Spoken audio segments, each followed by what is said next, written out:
right now in the second chapter.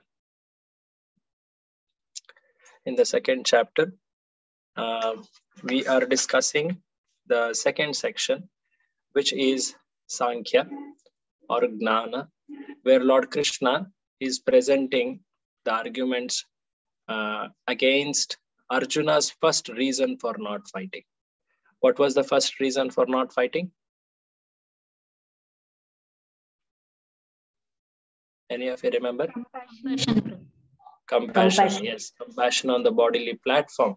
And now Lord Krishna is addressing this reason by telling the most fundamental of any spiritual path, that is the difference between Atma and Anatma. That is spirit and that which is not spirit, which is matter. So Atma Anatma Viveka, this section is called. So in this, we have seen the very key verses. First one being 2.11, which is Natvevaham Chaturmasam. Lord establishes the eternal individuality of all the souls, every being. And then later he tells about how body is ever changing and soul is never changing. So that was established in the next shloka, Dehinosmin Yatha Dehe, after which Lord suggested a practical action, that is, tolerate the difficulties which will come while performing one's duties, which we discussed at quite length. Later, from 16th shloka onwards, Lord Krishna describes the nature of soul and body. Yeah. So from 16th onwards, I will read the translation of 16th again. Those who are seers of the truth have concluded that of the non-existent Asat, there is no endurance, and of the eternal, that is Sat, there is no change. This they have concluded by studying the nature of both. So one may observe that even Lord Krishna is quoting some past authorities. He's telling the seers of the truth, that is Tattvadarshis, they say like this. So in the discussion about spiritual subject matters, it is considered valid only when there is quoting of authority. From where are we deriving the knowledge? That is a very important aspect to note when we accept any knowledge as valid.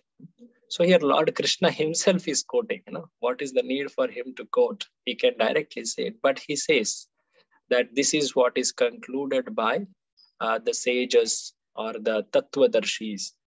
And there are two facts told about Asat and Sat. We saw that Asat, that is the body, was described in shloka number 18, and Sat was described in shloka number 17. We have come to 19th discussion. Am I right?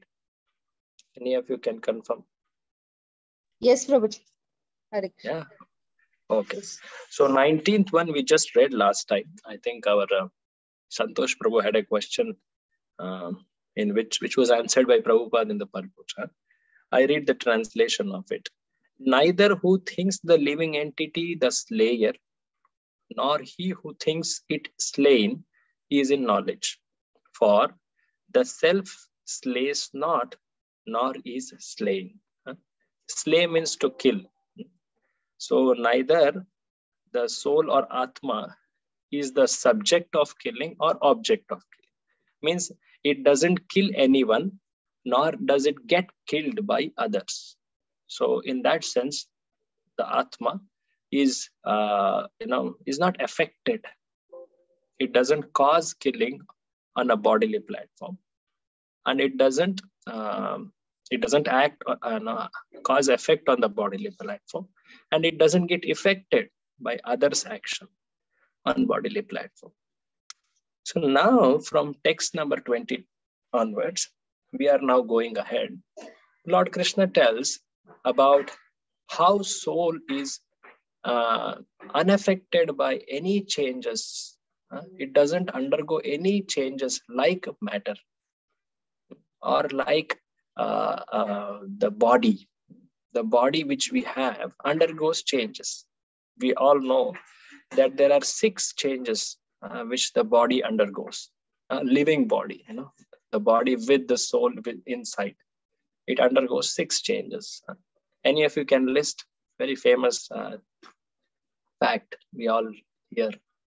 What are the 6 changes the soul undergoes, the body undergoes? Birth, growth, reproduction, growth, reproduction. Birth, growth, reproduction, dwindling. Okay, birth, growth, reproduction, dwindling. 4 हो गए. Old age and death. Old age and death. Old age and death. Boyhood. Yeah, old age and dwindling and old age are same only. Okay. Boyhood, youth. Boyhood, youth. Okay. Okay. There is a stage of sthiti. It is called maintenance. So, prajayate or jayate, that is birth. Then vardhate, that is growth. Then there is sthiti, that is maintenance. Then it produces, prajayate. It in turn reproduces. Then there is kshiyate, that is it dwindles. And then mriyate, that is it dies. These are the 6 changes which body undergoes. Now Lord Krishna will tell the shloka which says that the soul will not undergo these changes. Interesting. So let us see that. I'm just bringing up the shloka on the screen. 2 point.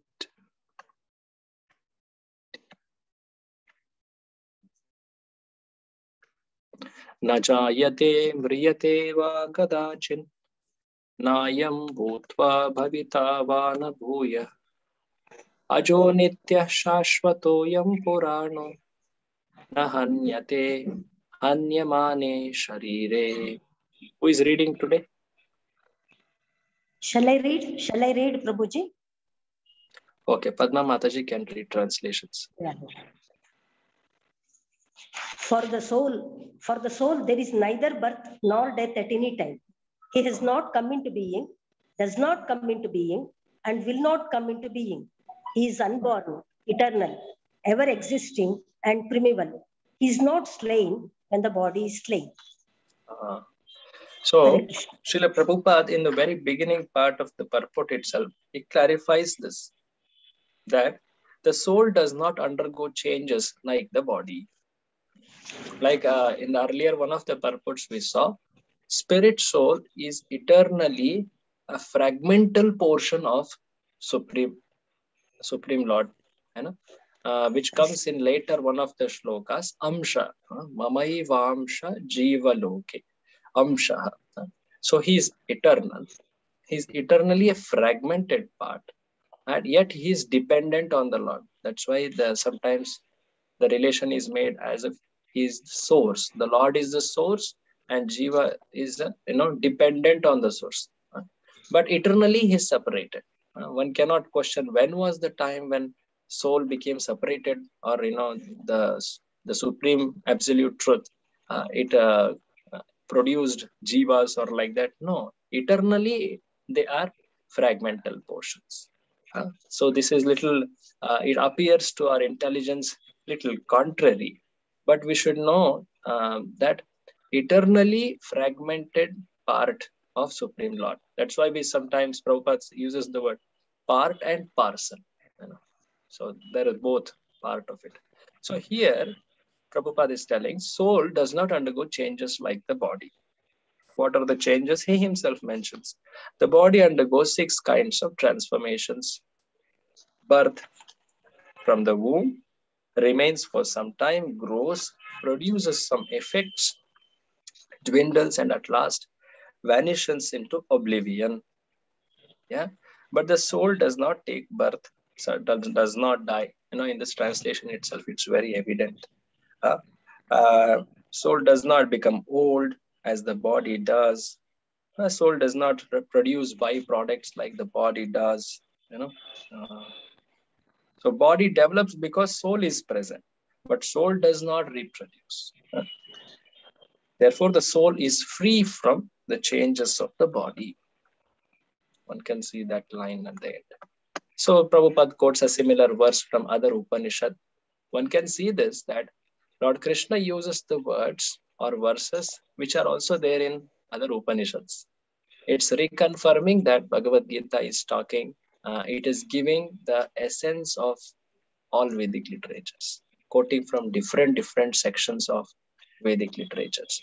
So here this verse 2.20 is very similar to another Upanishadic verse of Katha Upanishad, which Prabhupada has mentioned here.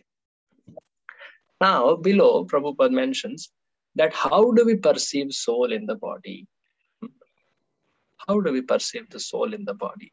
Just like the sun, which may not be seen in the early morning hours, but can be perceived that sun is there in the sky because of the sunshine which is present. There is light in the sky. One can understand that sun is about to rise or sun is there. Similarly, the presence of soul is understood by the soul shine. That is the consciousness which is pervading all through the body. So Prabhupada explains about the consciousness in the next part, the next section. So the consciousness of the soul, however, is different from consciousness of Supreme. So Supreme is conscious of the entire creation, entire existence, but the soul is conscious of its own body, which is its kshetra or field. And how are these two types of souls, soul and super soul? What is the relation or comparison? There is a Prabhupada quotes Anor Aniyan Mahato Mahiyan. It's like they are situated on in the same body, but one is called Anu, another is called Vibhu, super soul. Anu is the Jivatma, who is aware of that own body, but super soul is aware of every body, not only the bodies, but everything in the existence. So one who understands this will be freed from all lamentation. That's the shloka of Katha Upanishad. So there are philosophies. Now one may wonder, Prabhuji, is it not simple just if we say that soul does not die?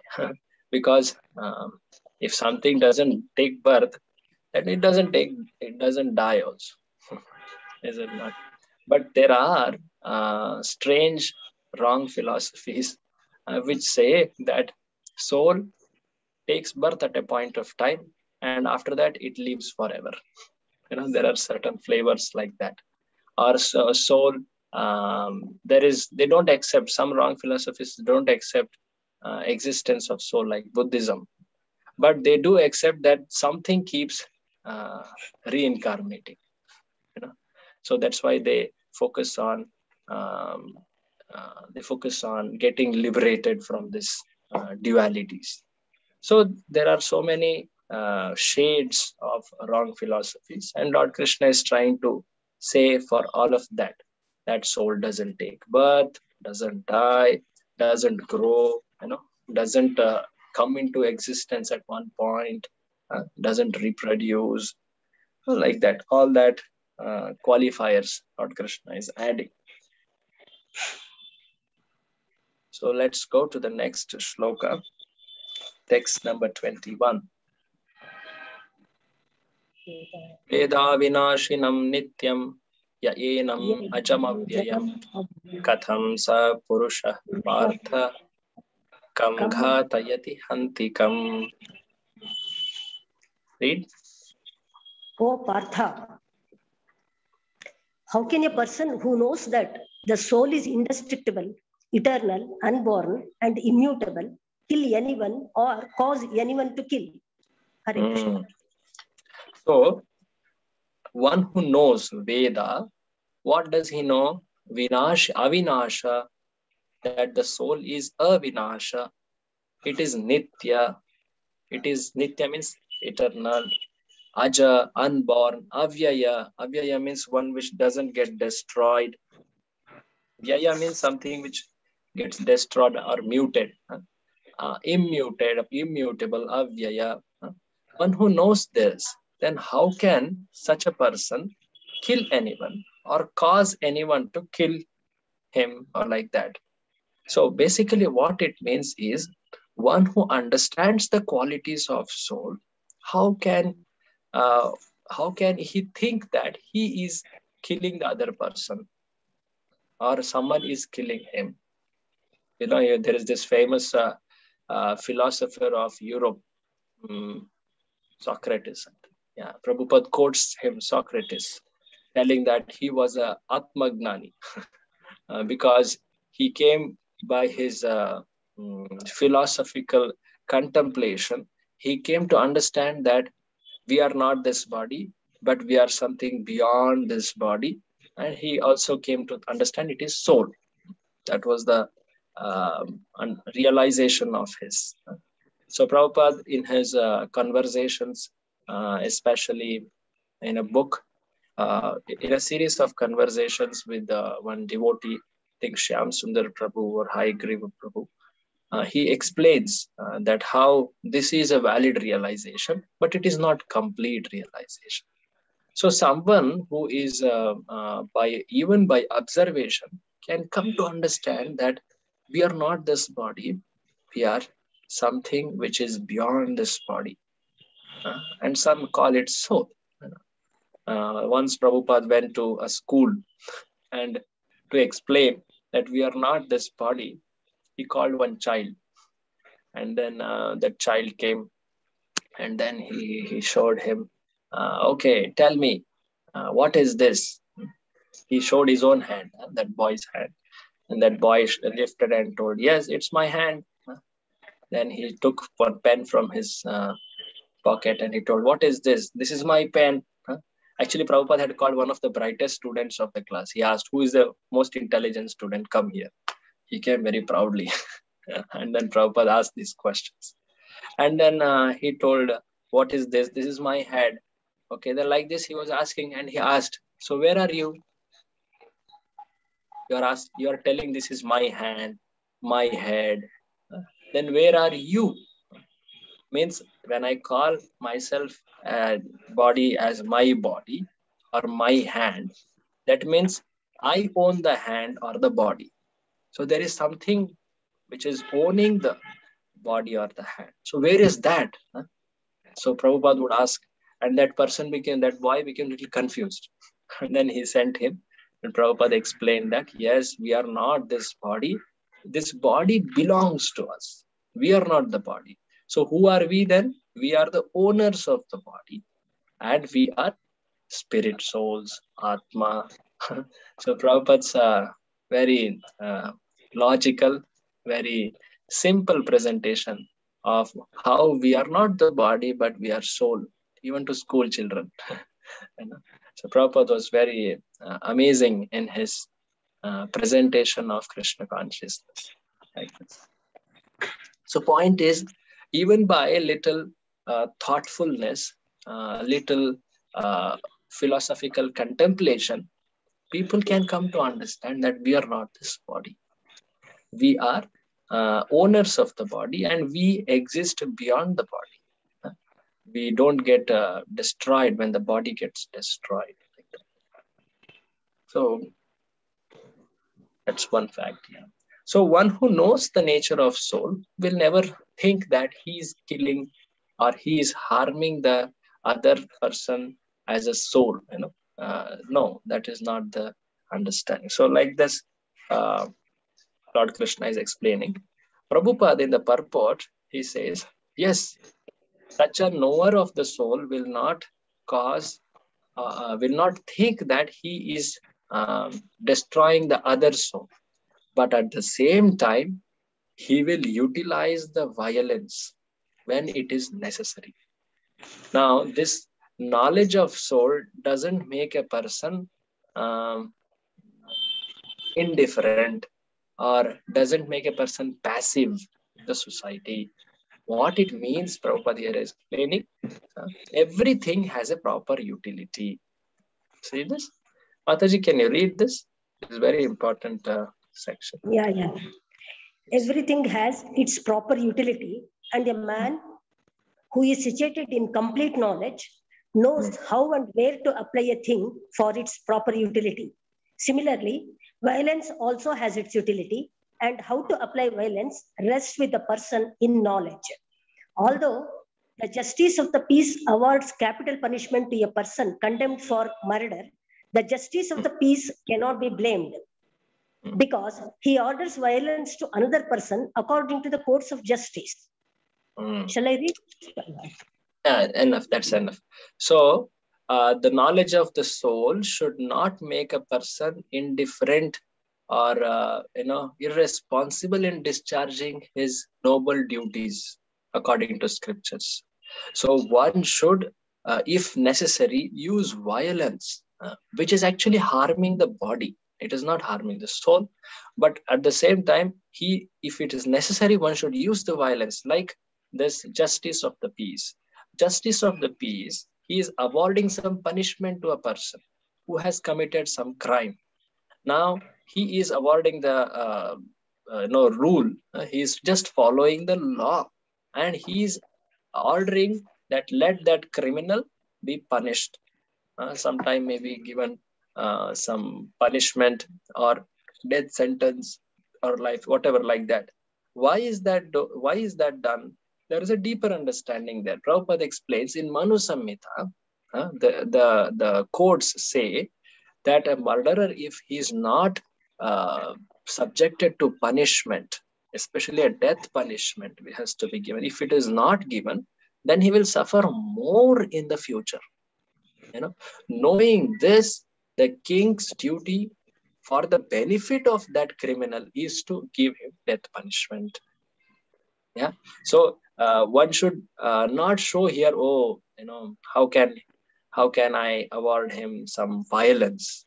No, that's not the case. One has to follow the regulations according to Shastras. Prabhupada will give one more example below. A surgical operation. You see this? Yeah. Yeah. Yeah. The surgical operation is not meant to kill the patient, but to cure him. So, in our limited vision, it may appear that we are harming a person, we are killing the person, but actually we are only benefiting that person if we are in that role. So Arjuna is in the role to do a violence which is necessary, which is inevitable, which is actually a duty of him. And Krishna is telling, you have to kill the opponents, just as a surgeon will operate on the patient. So this is the vision, which is a far-sighted vision, which is actually a vision with the knowledge of Atma, knowledge of what is eternal, what is temporary. So here, if such a vision is there and one acts according to that vision, then there is no possibility of sinful reaction. You see that Lord Krishna assures that. So that is important. So violence has its utility. Everything has its utility because everything should be used with that vision of Lord. What is the vision of Lord? Here he's telling we are spirit souls and the body is inevitably going to get destroyed, but to establish a dharma, establish dharma, follow the codes of conduct. If violence is necessary, one uses it for the benefit of, for the longer benefit, for the shreyas of that person. So that is explained here. So when the Prabhupada writes here below, little above actually.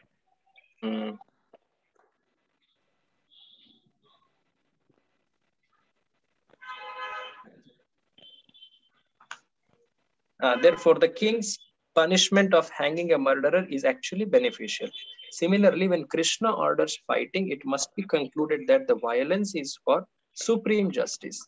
And Arjuna should follow the instruction knowing well that such violence committed in act of fighting for Krishna is not violence at all, because anyway soul cannot be killed. So for administration of justice, so-called violence is permitted. So sometimes, because of some misunderstanding, non-violence became an ideology. Actually, non-violence is not an ideology. It is violence or non-violence is actually a tool. It's a political methodology. Whatever is necessary for that situation to establish dharma, and that is followed. Sometimes violence, sometimes non-violence. But what is important? What is beneficial for that person, for that entity? That is not done. Sometimes violence is necessary. Like in a yajna, in the Vedic times, animal is put into fire.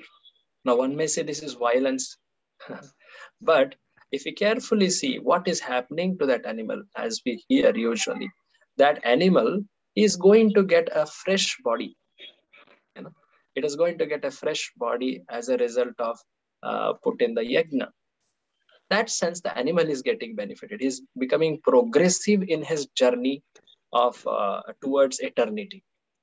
Or sometimes we may forcefully kill a jiva. Like suppose someone kills himself, suicide, or someone kills other jiva for his own tasting, for his own tongue selfish purposes, or like that. Now what is happening there? We are forcefully stopping the progressing journey of that jiva. That jiva had certain duration in that body, say some chicken or some goat or sometimes cow. So when one kills them for one's own sense gratification, that means he is obstructing that jiva's journey in that body, which it has to complete and come to a future journey body and eventually to human body. So there is a progression. So one is stopping that. So there violence is considered wrong. So where violence is considered right, where violence is considered wrong, that needs a proper vision. And that is provided by scripture. So violence or non-violence, when sometimes it is suggested in Shastras, they are tools. They are, for the situation, how it has to be handled, they are given as a prescription. But they are not ideologies that, okay, you always be non-violent, or you always go and violently throw away the disruptors or like that. No, that is not the ideology in that sense. So Prabhupada is explaining that here. Okay, yes, Satyadev Prabhu, you have a comment? Hare Krishna Prabhu, one question. So in modern day warfare, like sometimes one country is fighting a war with other country, and the soldiers were asked to just go and kill all the enemy people. So the person, by the order of the government, he goes and kills all the enemy soldiers, and then he will be given a very big medal in the home country. But the same person is caught by the enemies, they will be hanged because of the crime he has committed by killing them. So how do we consider this? Yeah.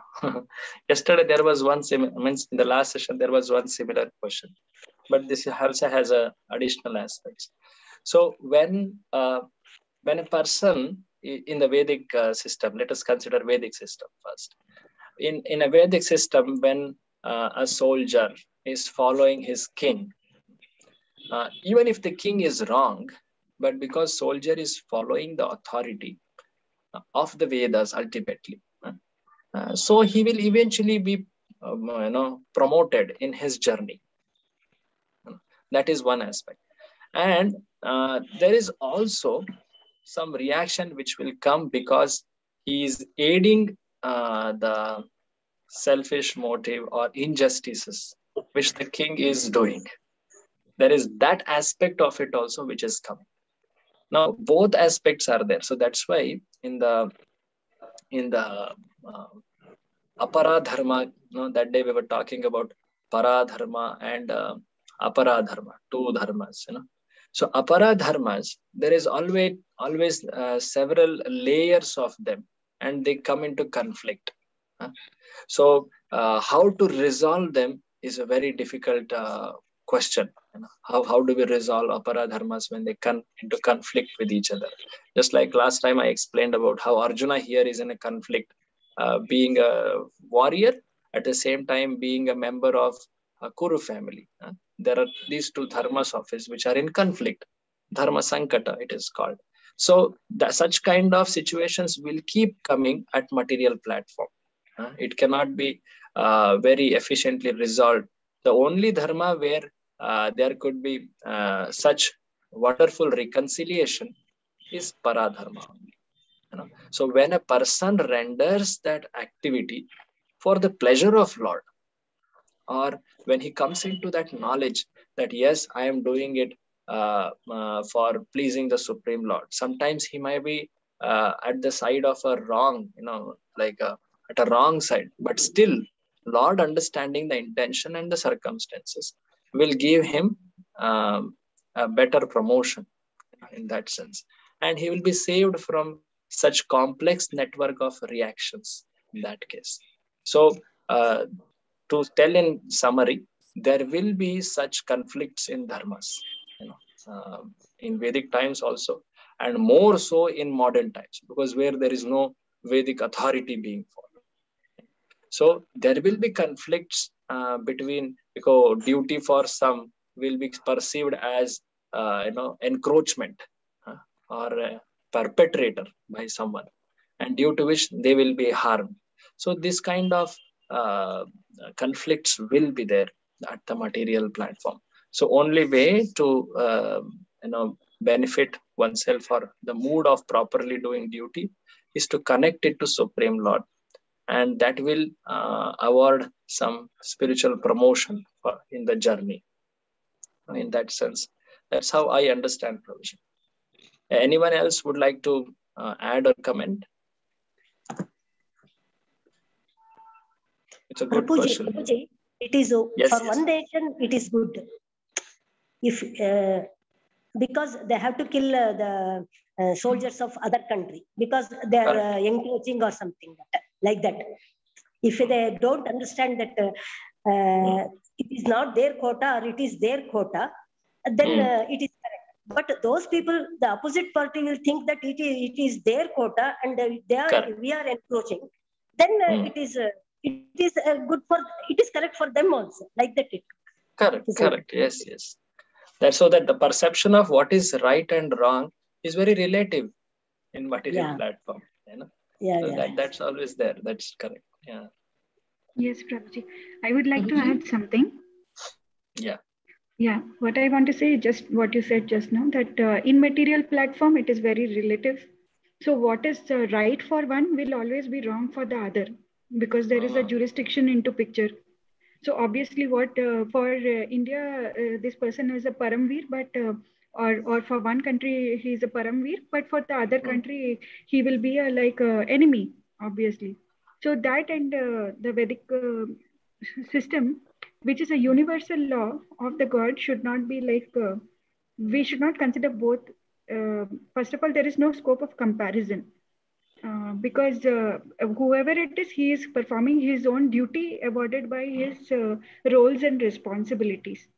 So because I should not kill the enemy, if he is going for a role of a soldier, that is a defined part of his roles and responsibilities as part of his work.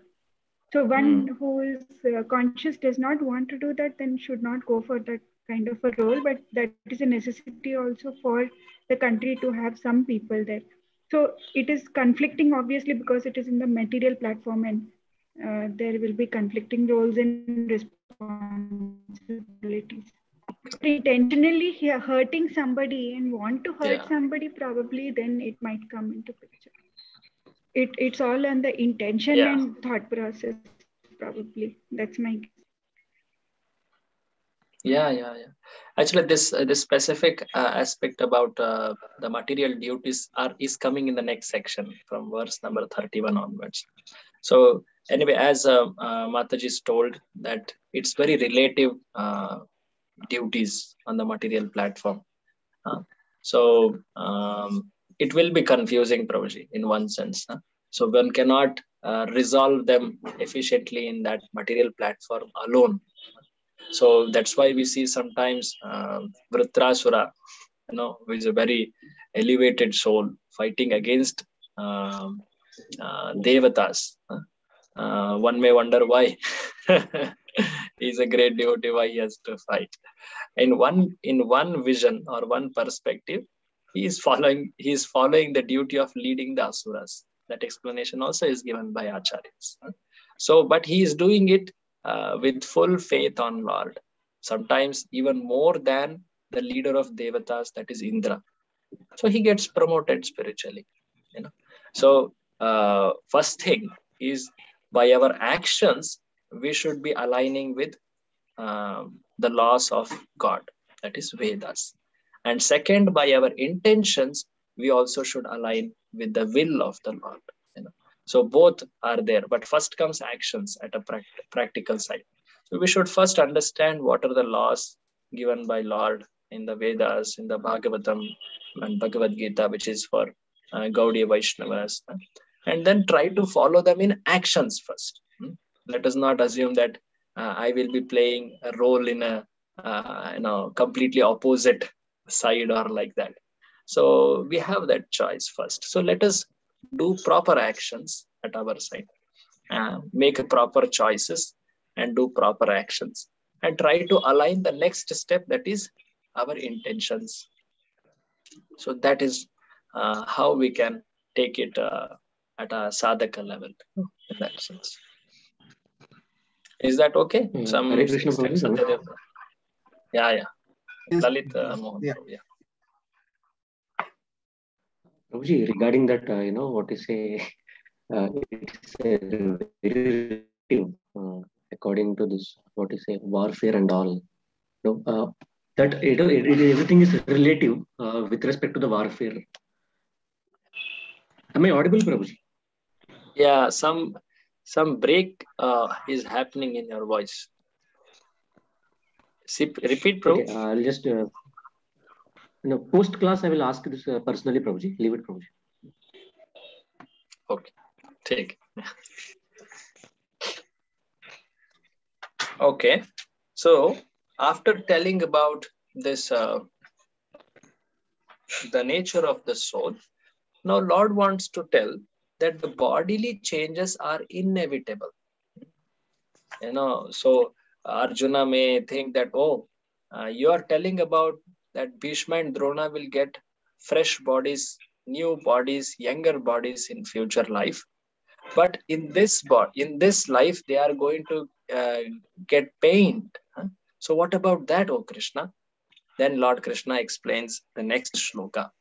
Vasamsi jirnani yatha vihaya navani grihnati naro parani tatha sharirani vihaya jirnani anyani samyati navani dehi. Read, Mataji. As a person puts on new garments, giving up old ones, the soul similarly accepts new material bodies, giving up the old and useless ones. Hare Krishna. So, usually when we get new clothes in the festival days, we are very happy. We are happy to leave the old clothes and accept new clothes, like in Deepavali or Yugadi or whatever festivals which come. So, just like that, why are you worrying, O Arjuna? Bhishma and Drona, these people are going to get younger bodies, fresh bodies, new bodies. And the change of bodies is inevitable. Just like the clothes get worn out in due course, similarly, bodies get worn out. You cannot stop that. So you cannot think that, okay, if I don't kill Bhishma and Drona, they will not die. No, they are going to change their body by death. So that is inevitable. So he is telling that, the change of body is inevitable. And Prabhupada in the purport explains about how even modern scientists cannot deny the changes happening in the body. They may not understand or accept the existence of soul, but changes of happening in the body is so obvious. It has to be accepted. From old age, from young birth till old age, the body is ever changing. Is it not? So this has been already told in the earlier shloka. Now Prabhupada tells, how does the change of body, soul, from one body to other happen? It happens because of super soul, because of Paramatma. Under the supervision of Paramatma, it happens. Daivanetrena karmana daivanetrena, it is told in Bhagavatam. So of course it is by the karma. At the same time, it is under the supervision of Daiva. So that is happening. And the famous example or analogy told about soul and super soul in the Upanishads is the two birds in a tree. That's the famous analogy. So what is this two birds in a tree? It is, the tree is actually compared to this material world or material body, in which there are two birds. One bird is the Jiva bird, another is the super soul or Paramatma bird. So the Jiva bird and Paramatma bird are actually very intimately related. But the Jiva bird has turned its face away from Paramatma bird, and it is searching for something tasty, something enjoyable in this vriksha. Samane vrikshayam. So in this vriksha, there are so many fruits.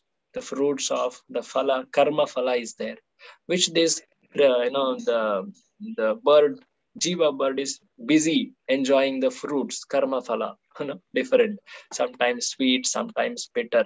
But because he has turned away from Paramatma bird, who is his very intimate well-wisher and friend, he is not happy. Sometimes he is faced with frustration, disappointment, like that. Sometimes he feels some sweet tastes, but actually ultimately he gets disappointed. He's not happy. The moment this Jiva bird turns towards Paramatma bird, the Paramatma bird is happy to guide him for eternal happiness. That turning itself is becoming favorably inclined towards Lord.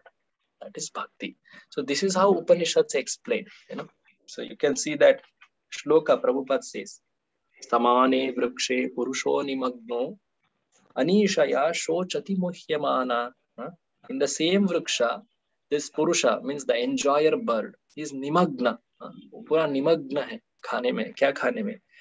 All this karma phala. But he is not Isha, he is Anisha. And due to which he is lamenting, shochati muhyamana, jushtam yada pashyati anyamisham. But the moment he sees the Isha, that is Paramatma, asya mahimanam iti vita shoka, all the lamentation goes away. So Prabhupada quotes that very famous shloka here in the purport. And then he explains how, Arjuna, you should not be lamenting that Bhishma and Drona are going to get pained in this body. That is inevitable. In fact, be happy because they will get fresh and younger bodies in the next life. And then he starts describing the nature of the soul, little more. Very famous shlokas. Nainam chindanti shastrani, nainam dahati pavakaha, nachainam Kledayantyapo nasho shayati maruta. Please read, Mataji. The soul can never be cut to pieces by any weapon, nor burned by fire, nor moistened by water, nor withered by the wind. Hare Krishna. So externally, okay, one minute. Anandram Prabhu, yeah. Hare Krishna Prabhu, I just raised my hand to also read the translation. Next time. Okay. Yeah, from next shloka you can read. Okay. Yeah. Okay, Prabhu. So from external side, the soul can never be harmed by weapons of different types. There are different types of weapons which are mentioned here. One which is made up of earth element, some khadga or some ET or whatever like that, or some fire element, or some water element, or some wind element. Prabhupada tells in the purport the hierarchy of weapons. So modern day warfare only knows some fire weapons, some bombs or like that. But there are water weapons which are much more powerful than that. There are wind weapons which are much more powerful than that. Like that. You may remember in Krishna book, there was a fight between actually Banasura and Krishna, but in that Shiva also comes, and Shiva releases Shiva Jwara, which is a fire element weapon, and Lord Krishna releases another weapon which is actually water element weapon, which is actually making cooling effect, and that is considered superior. And Prabhupada writes how it is superior also in Krishna book. So the point is, there are different kinds of weapons, different Panchamahabhutas, different weapons, but none of them can affect the soul. That's the essential element Prabhupada is telling. Now, it's not only that externally it is like that, internally the nature of the soul is also like that it cannot be cut, it cannot be burned, it cannot be made into wet, it cannot be dried by wind, like this. So let's hear that shloka. So Anandaram Prabhu can read translation after reading the shloka. Achedyoyam adahyoyam akletyo shoshya evacha nitya sarvagata sthanur achaloyam sanatana. Read, Prabhu. Hare Krishna, Prabhu. Yeah, All please these read. qualifications of the No, atomic translation. soul, sorry, Prabhu. The individual soul is unbreakable and insoluble and can be neither burned nor dried. He is everlasting, present everywhere, unchangeable, immovable, and eternally the same. So he is unbreakable, insoluble. Prabhupada's words are very nice. It cannot be burned, it cannot be dried. And of course, here the word he is used. Do not consider it as a masculine gender. The soul doesn't have a gender. It's the conventional usage that usually they refer, like, it's told man. There are words like man, something like that in scripture used, because that's a conventional usage. But it should not be taken as gender specific. So the soul is everlasting, nityaha, sarvagata. He is present everywhere. Prabhupada tells even on sun planets, soul is there. Even in the fire, soul is there. Otherwise, why it is mentioned here, sarvagata? So the soul is present everywhere. Accordingly, there is a suitable gross body for that soul if he is in the material world. Unchangeable. He cannot undergo those 6 changes earlier mentioned. Immovable. He cannot be forced to move by any material means. You cannot force him. Achala. And sanatana. He is eternally the same. So in this shloka, like Prabhupada also tells, sterilizing. You can see this word. The belief that the soul or the jivas are sterilized in the fire is not acceptable, because soul cannot be burnt by fire. Prabhupada tells about that. So lastly, concluding this thought about the understanding of soul, Lord Krishna tells in 25th shloka, avyaktoyam achintyoyam avikaryam yamuchyate tasmad evam viditvainam nanu shochitum arhasi. Please read. Krishna Prabhu. It is said that the soul is invisible, inconceivable, and immutable. Knowing this, you should not grieve for the body. So invisible means by no gross means one can perceive soul, understand soul. Inconceivable means by even mind and intelligence one cannot properly perceive the soul.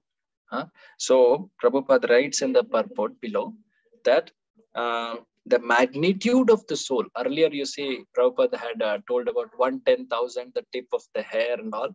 So here there is a description about this. So what it means as the magnitude of Prabhuji, can you read this? Yes, Prabhu. Highlighted part. As described previously, the magnitude of the soul is so small for our material calculation that he cannot be seen even by the most powerful microscope. Therefore, he is invisible. As far as the soul's existence is concerned, no one can establish his existence experimentally beyond the proof of Shruti or Vedic wisdom. We have to accept this truth because there is no other source of understanding the existence of the soul, although it is a fact by perception. There are many things we have to accept solely on grounds of superior authority. So there are many scientific observations, evidences, which could be used as support for proving the existence of soul. But actually, to say the actual proof is the Shruti only, Vedic wisdom, because the soul in itself cannot be perceived by any gross or subtle means.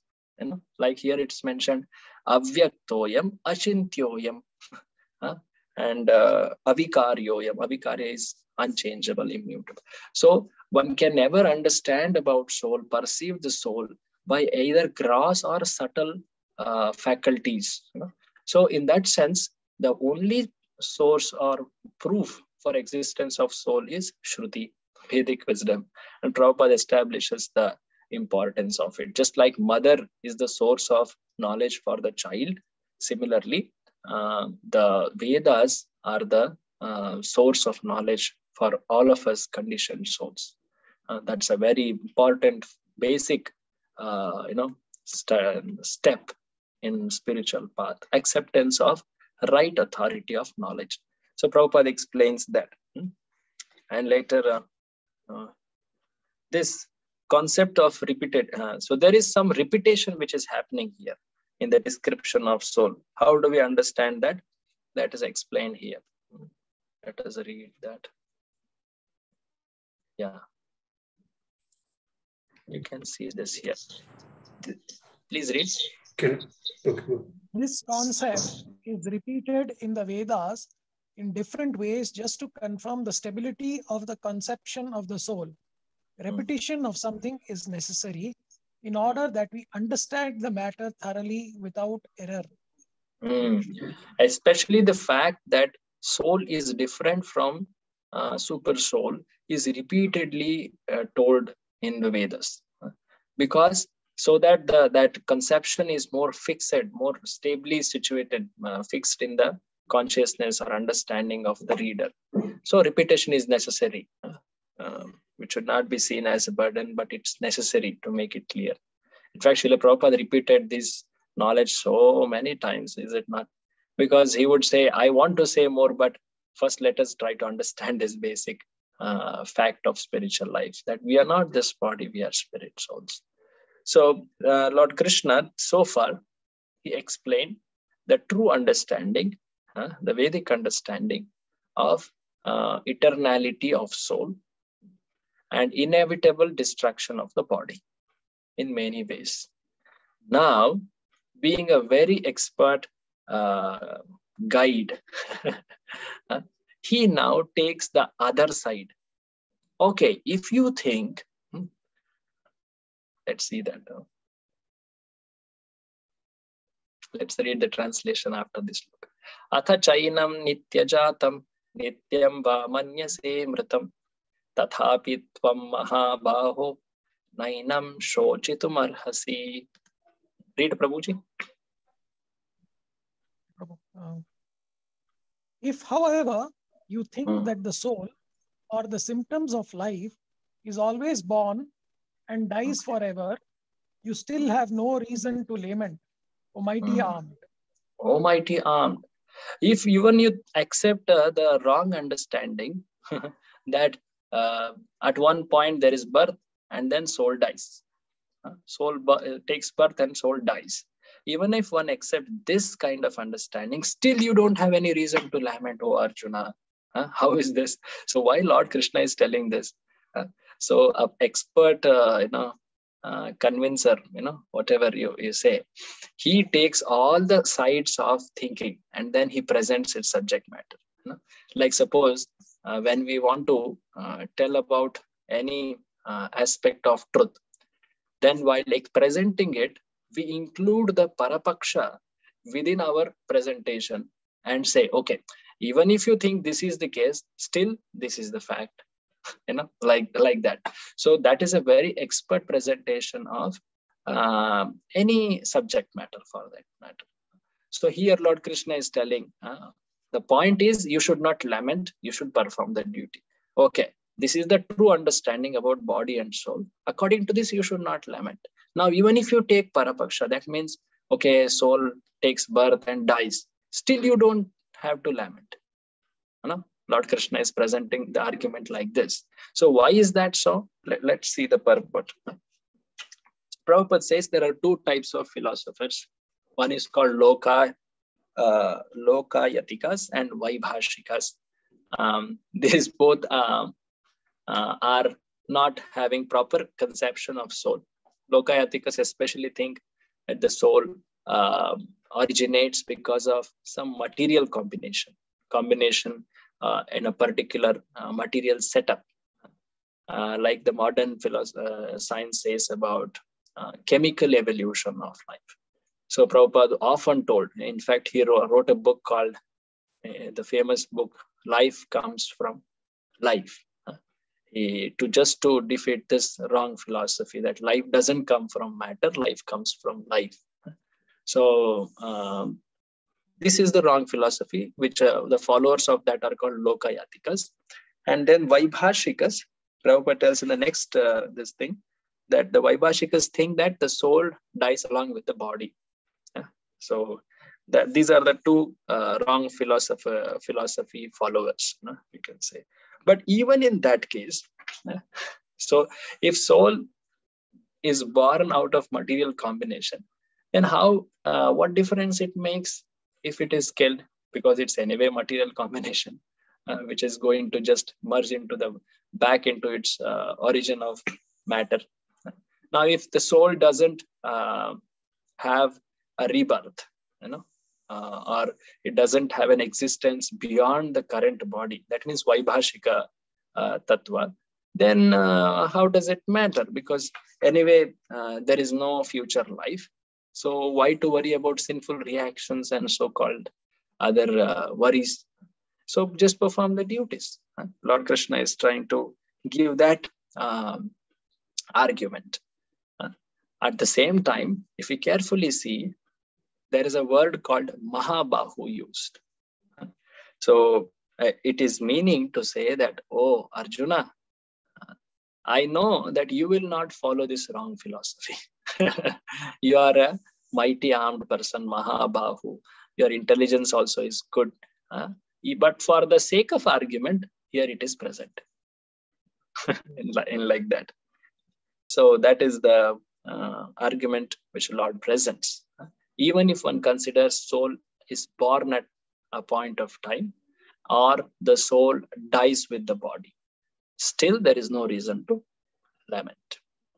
Now, if one considers always there is birth and death, so still for that also Lord presents the next shloka, text number 27. Jatasya hi dhruvo mrutyur dhruvam janma amrutasya cha tasmat apariharyarthe natvam shochitumarhasi. Read, Prabhuji. Hare Krishna, Prabhu, I'll read. One who has taken his birth, sure to die, and after death, one is sure to take birth again. Therefore, in the unavoidable discharge of your duty, you should not lament.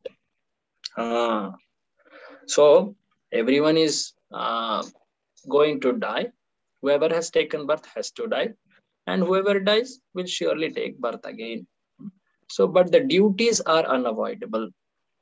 So, one should continue doing the duties. And one should not lament. One should not refrain from doing duties. Prabhupada says that this philosophy of repeated birth and death does not promote violence, does not promote murder, slaughter, or any other kind of war.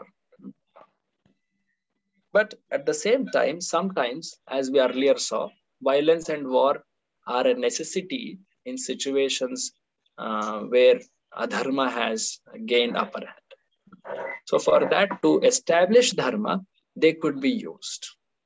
But they themselves cannot be supported on the basis that, oh, just see, anyway, everyone is going to die, and whoever dies will again take birth. How does it matter whether I kill this person or harm that person? No, that is not a proper disposition. So Prabhupada writes at the end of this purport, by avoiding the discharge of his proper duty, he would not be able to stop the death of his relatives, and he would be degraded due to his selection of the wrong path of action. So this repeated birth, death is a karma line of thought, karma kanda line of thought. Anyway, we are going to take repeated birth and death. Let me make it better. Let me go to heavens or something like that. So that's a karma line of thought. Now, seeing this, if someone says, oh, but the body is changing. But at the same time, even if we consider the existence of soul as eternal, body is changing. So how do we see that? So for that, Lord presents another argument. Avyaktadini bhutani vyakta madhyani bharata avyaktani nidhananyeva tatra ka paridevana. Read the translation.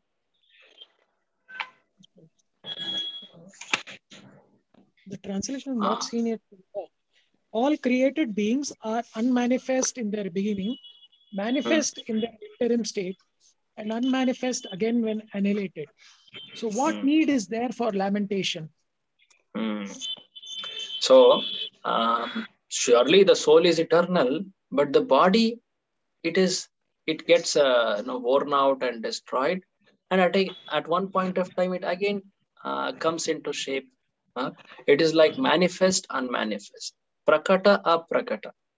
This is one type of philosophy where they say that everything appears at one point of time and it becomes unmanifest.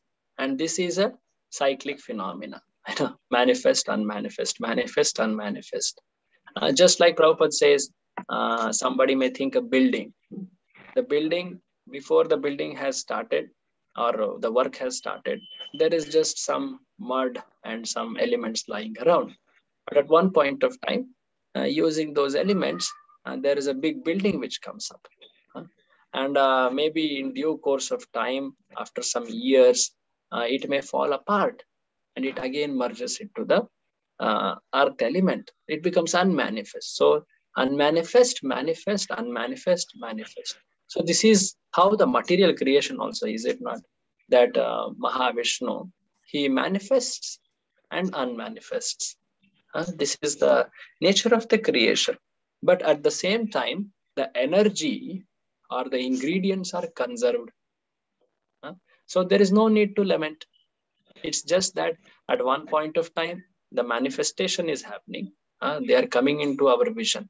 And other time they are not in our vision, unmanifest. So Lord is presenting this argument. So the second paragraph in this purport is very nice.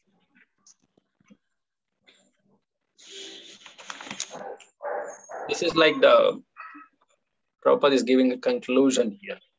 Please read this. If we accept the Vedic conclusion. And if we accept the Vedic conclusion as stated in the Bhagavad Gita, material bodies are perishable in due course of time, antavanta ime deha, but that the soul is eternal, nitya shoktaha sharirana. Then we must remember always that the body is like a dress. Therefore, why lament or the changing of a dress? The material body has no factual existence in relation to the eternal soul. It is something like a dream. In a dream, we may think of flying in the sky or sitting on a chariot as a king. But when we wake up, we can see that we are neither in the sky nor seated on the chariot. The Vedic wisdom encourages self-realization on the basis of the non-existence of the material body. Therefore, in either case, whether one believes in the existence of the soul or one does not believe in the existence of the soul, there is no cause for lamentation for the loss of the body. So, Prabhupada has summarized both line of thoughts. So, from 11 up till 25 was about those who believe in existence of soul, which is the true Vedic understanding. And from 26 and up till 28, there was other side argument Lord is presenting, which is from the side of those who don't believe in existence of soul. So in either case, O Krishna, Arjuna, there is no cause for lamentation. That's why you will see this word, Tatra ka paridevana, na shochitum arhasi. So these words are coming again. Do not lament, na shochitum, like that. So the essential point is, do not lament for the loss of the body or the pain of their body. Do not have compassion on the bodily platform. So that is the reason which Lord is addressing. Let us just try to quickly see a summary of so far discussion in this Sankhya part. So at first, starting from 2.11 and 12, Lord established in 2.12, Natve Vaham Jatunasam, that everyone is individual. Everyone will continue to be individual all the time. Now Arjuna may think, but we are changing bodies. Everyone is individual, but we change bodies. So that causes lamentation.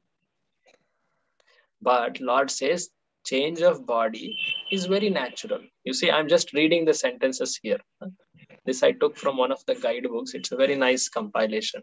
Change of body is as natural as change of boyhood, youth, old age. But nobody laments for such a natural change. And Arjuna may argue, but we do lament for loss of youth to old age. So then Lord told about that famous Dehinosmin Yathade, right? There, that shloka is being discussed here. But Bhishma and Drona are going to get fresh bodies. Just like Yayati got fresh body. Similarly, Bhishma and Drona are going to get fresh bodies. They will be either in heavens or they may even get spiritual bodies. Why are you lamenting? And Arjuna may think, but they will get fresh body in the next life. But in this body, I have attachment, right? I have attached to them. And that's why I am feeling lamentation because I'm going to lose them. So what about this attachment, oh Lord Krishna? Lord Krishna will say, you don't need to lament. You have to tolerate this pain. This attachment is something which is there as long as one is in this body. One has to tolerate. These dualities are always there. Tolerate these dualities. That is the Matra Sparshas to Kaunteya verse. Then Krishna established two facts about the body and soul.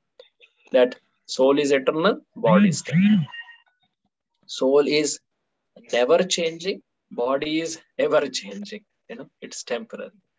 So still due to this, Kauravas or the Bhishma and Drona, they will inevitably die. Even if you don't kill, Arjuna. So that was the line of thought. Then Arjuna, if he says, if I kill them, I will get sins. No. Because you will perform this action under my direction, you will not get sin. Then Bhishma and Drona will lose their present bodies, which are sources for enjoyment for them. That everyone has to change. The bodies, one has to change. Just as one changes dresses, one has to change bodies.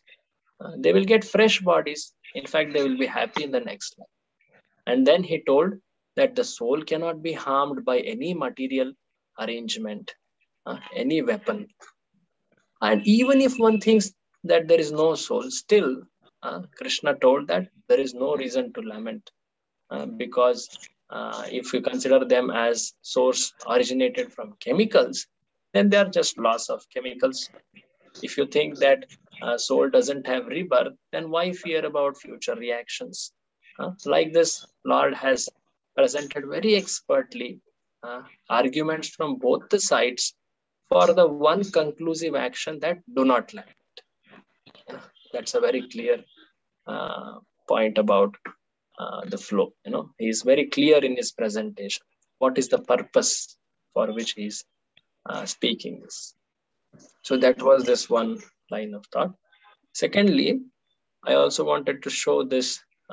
What are all the different qualities of soul, features of soul, which is explained? Yeah. So may I ask any devotee to read that bold parts alone? Hare Krishna. Oh yeah, Santosh Prabhu, read. Characteristics of the soul. Eternally an individual. Soul is unborn. Soul is indestructible and eternal. Soul is immeasurable. Soul never undergoes the changes. Soul is steady, immutable, cannot be cut, burnt, dried, or wet, immovable, unchangeable, everlasting, and eternally the same. Position of the soul. It is in the region of the heart, present everywhere, sarvagata. How to perceive the soul? Soul is invisible and inconceivable. Symptoms of the soul. The only proof for the soul, Vedic scriptures. Influence of the soul pervades entire body. Effect on life aids on the soul. Soul is surrounded by 5 kinds of life. Okay, thank you. So this is some summary presentation about so far what we studied. Actually, even after understanding these features of soul, theoretically, analytically, still soul remains beyond our understanding. It is amazing, this aspect of soul. Sometimes we get bored in discussing about soul so much. What is this? It's looking so dry or like that. But Lord Krishna says the aspect of soul, this subject of soul is so amazing. Some people see the soul as amazing, and only some amazing people see the soul.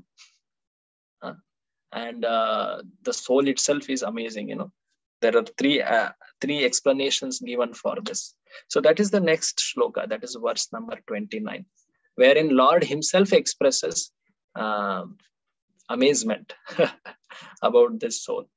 Ascharyavat pashyati kaschidenam, ascharyavat vadati tathaiva chanya, ascharyavat chainamanya shrunoti, shrutva-pyenam vedana chaiva kaschit.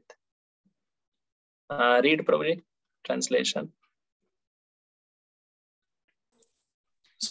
Some look on the soul as amazing, some describe him as amazing, and some hear of him as amazing, while others, even after hearing about him, cannot understand him at all.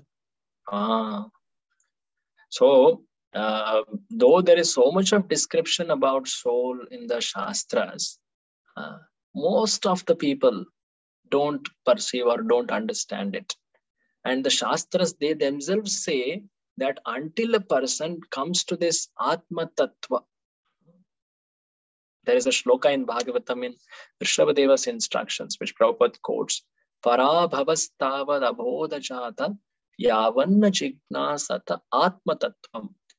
If one does not do jignasa or try to understand Atma Tattva, then he has undergone Parabhava. Parabhava means, anyone can explain what is Parabhava?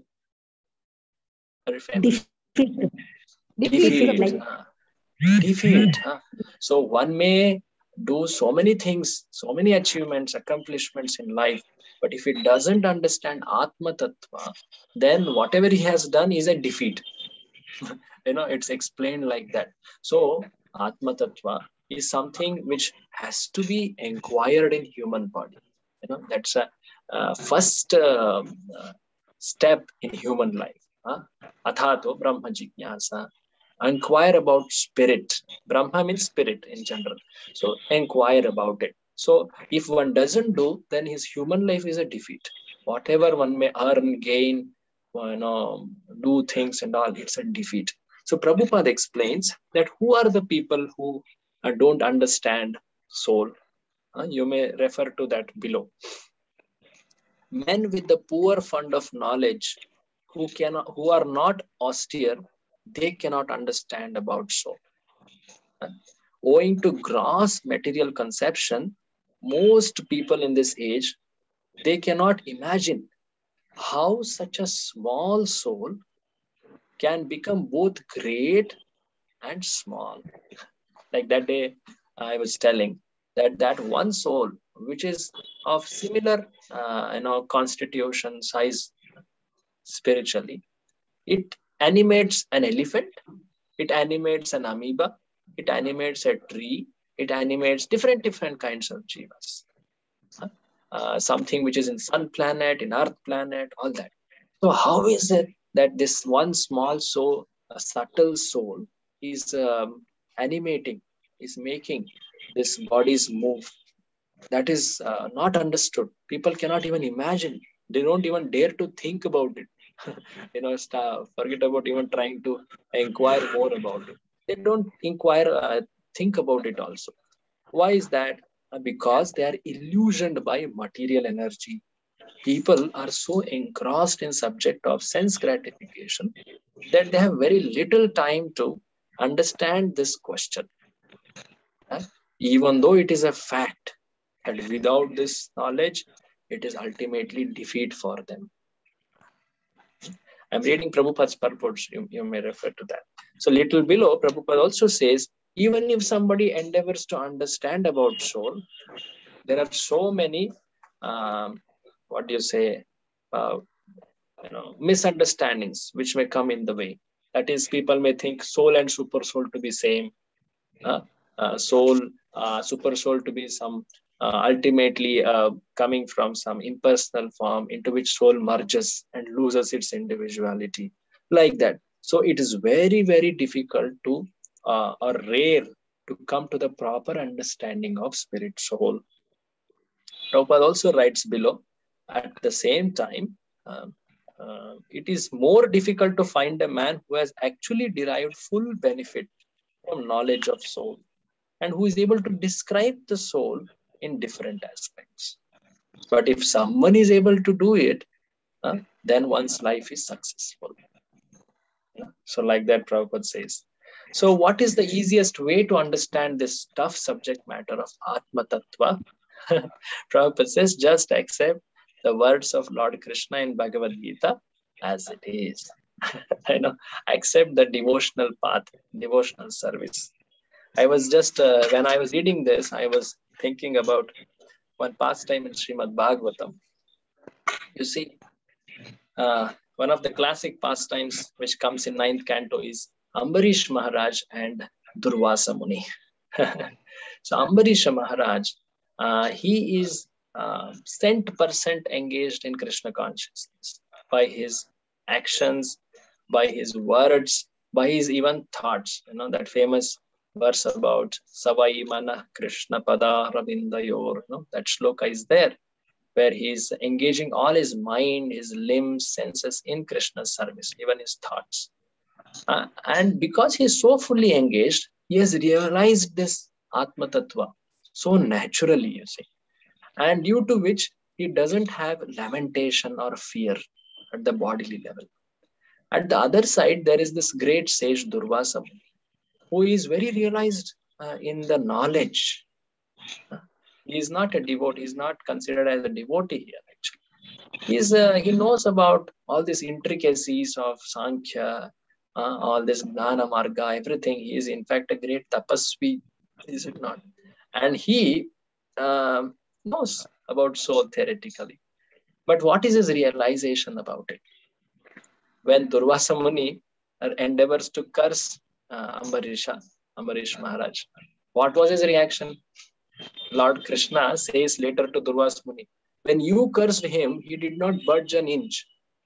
But when that Sudarshan followed, trying to attack you, you forgot your Atma Tattva. Where was your Atma Tattva? You forgot. Where was your realization? Tell me, who is more advanced, he or you? Lord is questioning this to Durvasa Muni. So a devotee, by his dependence, by his attitude of service to Lord, he naturally realizes that he is not this body, but he has to use this body to serve Krishna. Due to which he attains the platform of this Atma Tattva very easily. That's the benefit of devotional service, which is Susukham Kartum Avyaya. So here Lord Krishna is presenting this Sankhya so that we all understand it, and especially addressing the argument of bodily compassion. Now he will summarize the whole thing in text number 30. Let us read that.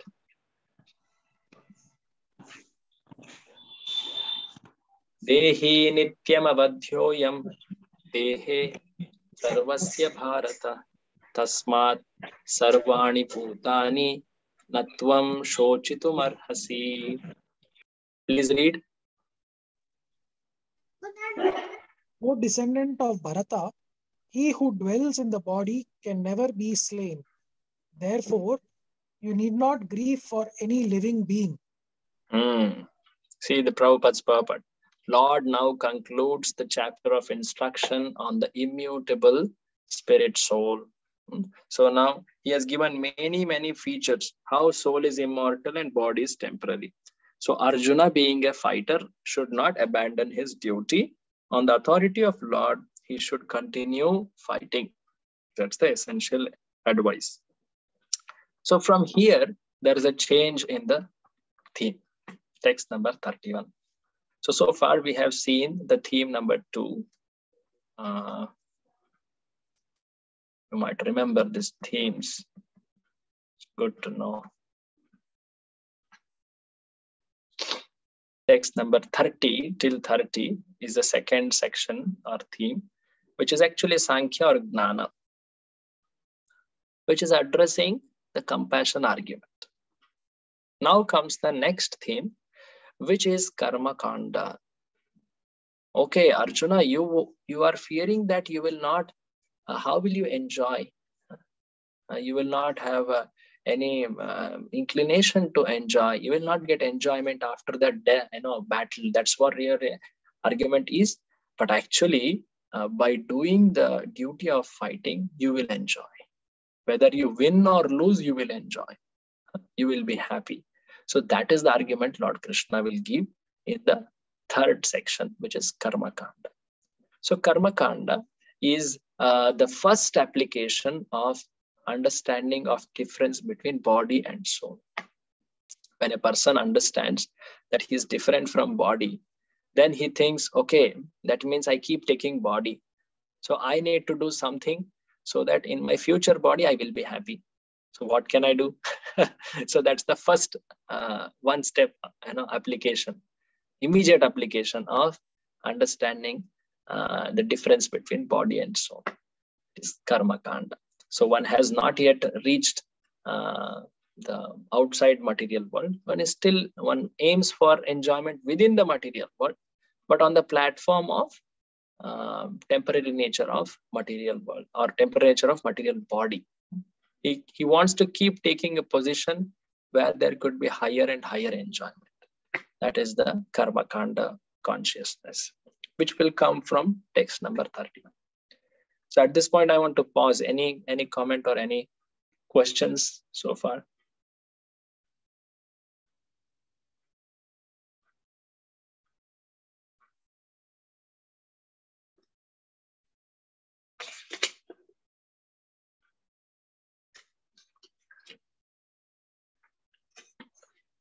Okay. Seems it's too dry, yeah? Atma Tattva. Okay.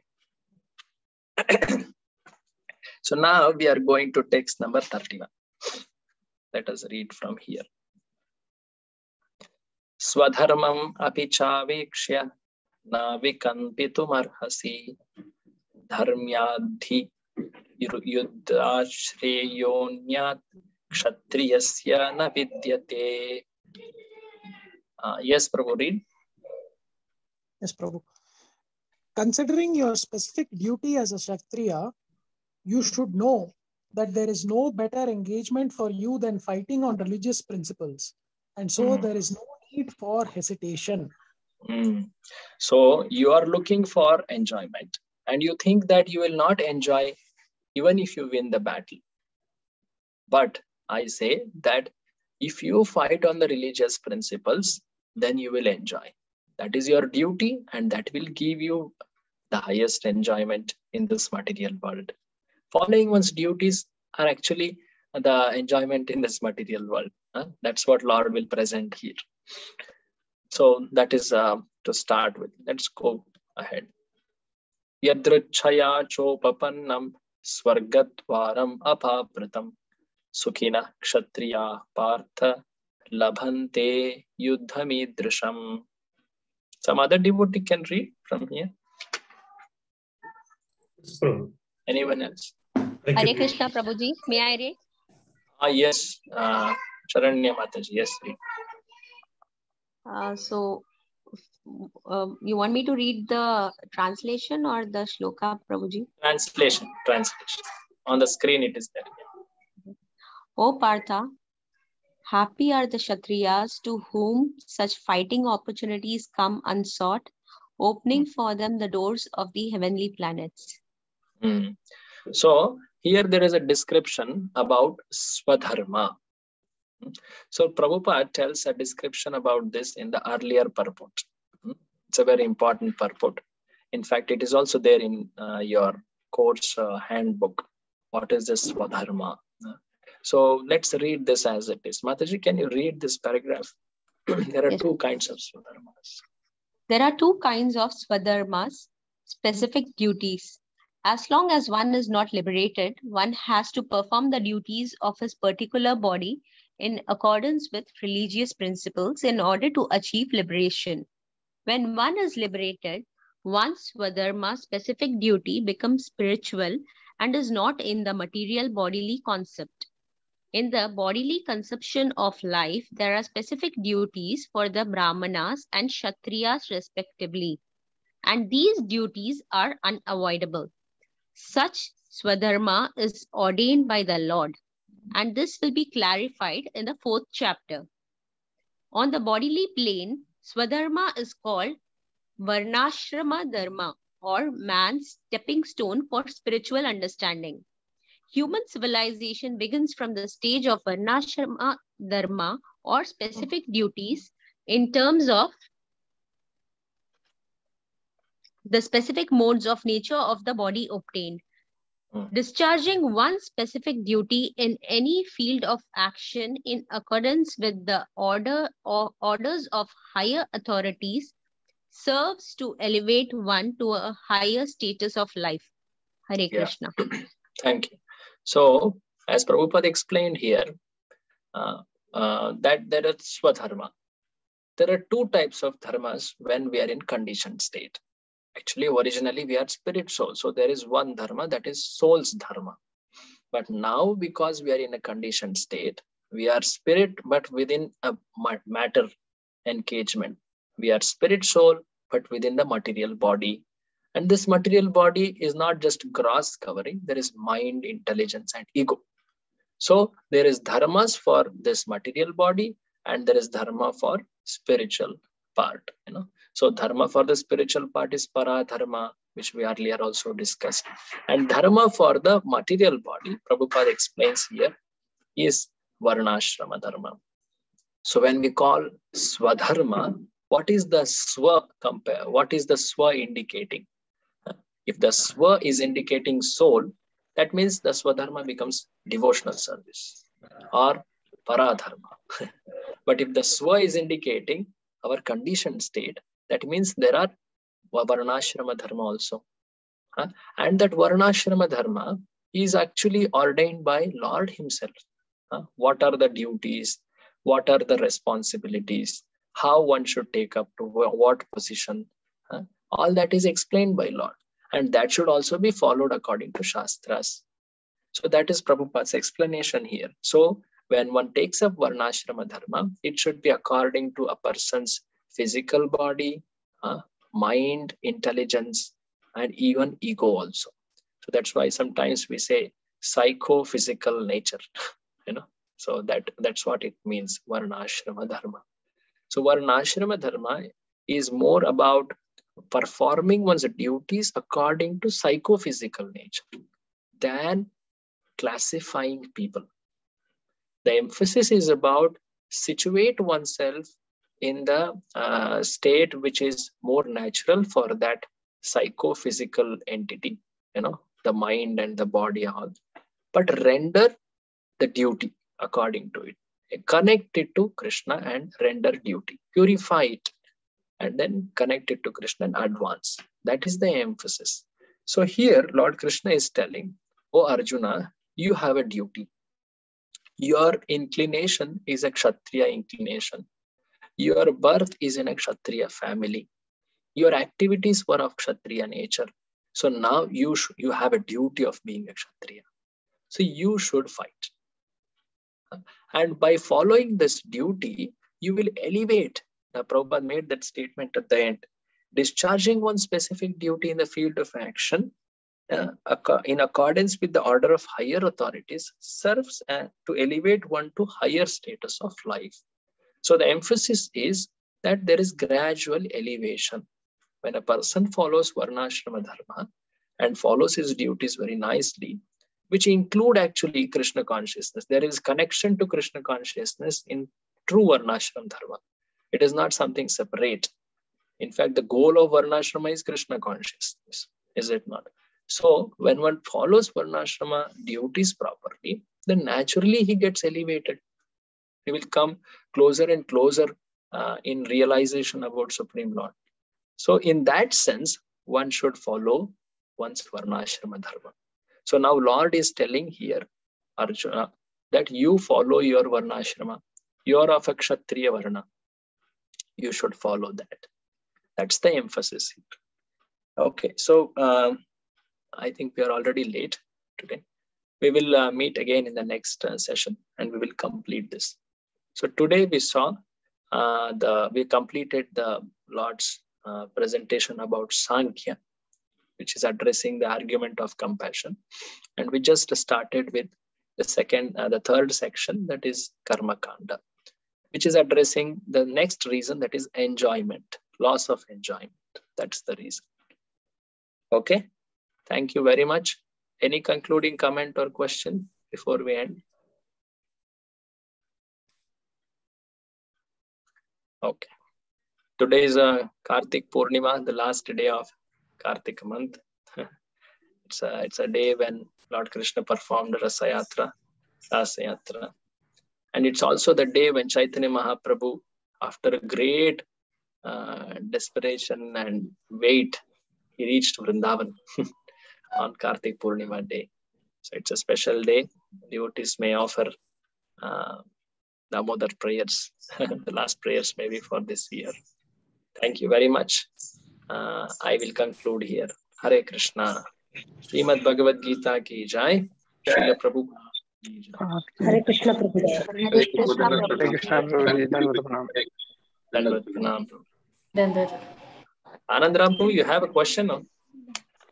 Yes, Prabhu. I just was you mentioned that the soul cannot be perceived by the gross or the material and the subtle senses. But our understanding of that soul, even on Shruti also, it's coming by hearing, no, Prabhu. So we need the senses, no, so, Prabhu, to understand this.